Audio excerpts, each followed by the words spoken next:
Really?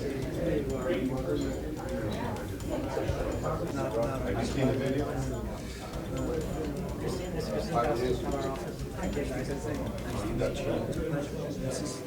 Well, it's exciting because David Pilgrim and I have worked on this since I've been on the board, and this is my 8th year. And I was on the Jim Crow Museum board before that. So it's been a struggle, but as you can see, and you've been following it online, that this is global now. And I think it's going to put Ferris not only on the map as far as just this museum, but we're going to be able to talk nationally about race, which to me is sorely needed in this country because it's still so divisive. I like them. You're looking spiffy, man. Very much so. It's like, yeah. Having spent the years, taking people through the old space, which is, I think, what many museums refer to as visual storage, because it was just a room, and the power that room had. Seeing this now finally built is just tremendous. It's the fact that we can show so much more. Before it was about 1/8 of the overall collection. Now we have virtually all of it out, and we're able to do it in sections or themes, and also have the didactic panels, so that people can read it and get a lot more in-depth information than I think they used to. It's tremendous. I'm so excited to have this opportunity. I've worked with 9 of the 18 presidents. In fact, you can see that picture up there. My car was turned over and destroyed up here in 1969 when I was a student fighting for equity and fairness, and here we are 43 years later and still fighting for the same things. But it's exciting for me to be a trustee, let alone chair of the board at this time. I'm proud of the university, and I think we're going to make great strides with this and hopefully become a more diverse and inclusive campus. That's my goal.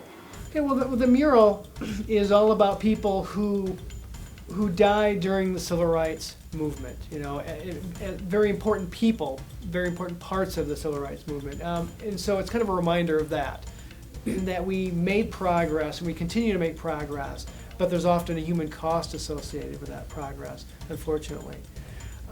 But I think the importance of the room is, the point of the museum is to get people thinking and talking about race and race relations. And the key to this room then is to allow, as you pointed out, that decompression, but also a chance for people to really share what they've experienced, talk about what they've experienced. Because if they just walk through there and they don't share ideas with one another, then we failed.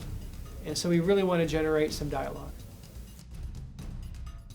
This is what this is for. This is not around to everybody thinks, okay, even African Americans from my era think, why are you putting on the shrine of Jim Crow? It's so bad, but it's a teaching mechanism.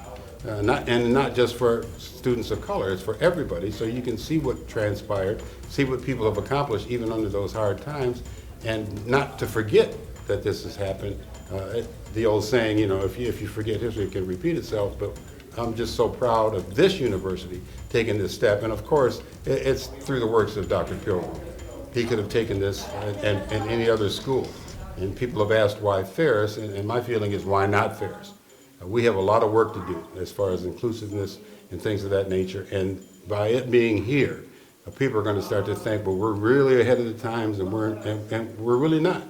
But it's going to start the discussion, it's going to focus on Ferris, and hopefully that'll get us where we need to be because diversity, as far as I'm concerned, is for everybody. And there's more to education than reading a book, taking a test. It's learning how to interact with people, because in this global marketplace, it's unfair to our students if we don't prepare them to work with people of different backgrounds.